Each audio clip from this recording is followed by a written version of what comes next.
Hello, my name is Officer Norman Cartwright with the Inglis Police Department, and I'm here today to demonstrate some effective shooting techniques. My specific goal is to improve shooting skills of the individual no matter what their current proficiency level is. What makes me an expert? I've been a law enforcement officer here in the state of Florida for 8 years now, and have attended numerous firearms schools and training courses. In that time, I have shown a level of master proficiency at all of my qualifications. On top of that, I'm an avid sport and recreation shooter with over 30 years of experience. Today I'm here to hopefully help you become a better shooter through minimal training.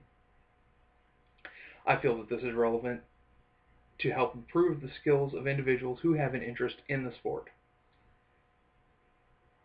First thing we're going to be discussing is sight alignment and proper sight picture. The second thing is a few breathing techniques. Third, we'll be discussing trigger squeeze. First thing we're going to discuss is safety. What you want to do is you always want to make sure that your weapon is safe until you're ready to depress the trigger and fire a live round. For the purpose of this demonstration, we'll be using a Sig Sauer P226 in 9mm.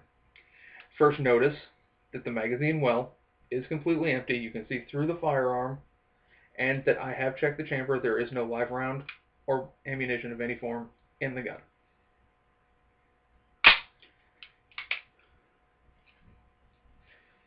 And the first thing we will be discussing is sight alignment. We'll get back to the firearm momentarily. The first thing we will be discussing is sight alignment. Sight alignment is where your front post meets the two rear posts. Basically, you want your sight picture to resemble the drawing here.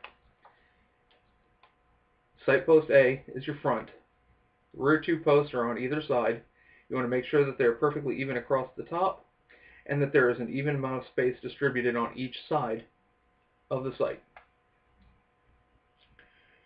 With this picture in place, you will have no problem whatsoever hitting whatever you should be aiming at, whether it's hunting and or target shooting.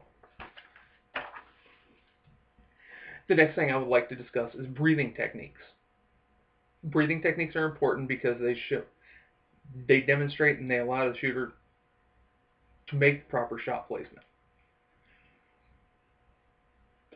Basically, what I like to do, what I've always been instructed to do, is to inhale, hold for a second, exhale, and depress the trigger at the very base of the exhale. Think of it as a pendulum on an arc. You're going to, from the bottom, inhale, exhale, trigger squeeze, inhale, exhale, trigger squeeze, and so forth. The next thing we will be discussing is trigger control. Basically, the reason why we have the firearm with us today is for trigger placement. Now, mostly what you want is the very tip of your index finger to be placed upon the trigger. If you place more than the tip of your finger on the trigger, what you get is you get pulled shots. You're depressing a trigger, you are not pulling it. Too much finger,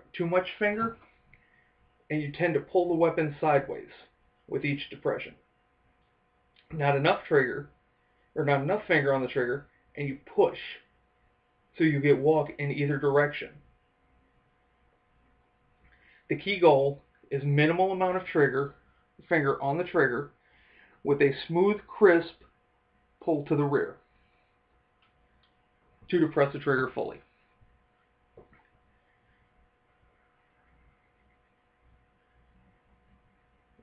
As I previously stated, I'm here to help you become a better shooter through training. In summary, just remember that sight alignment, breathing, and trigger control are the three main functions of firing a firearm. Hopefully you've gained some useful insight and useful information to take with you into your daily life, whatever it may be.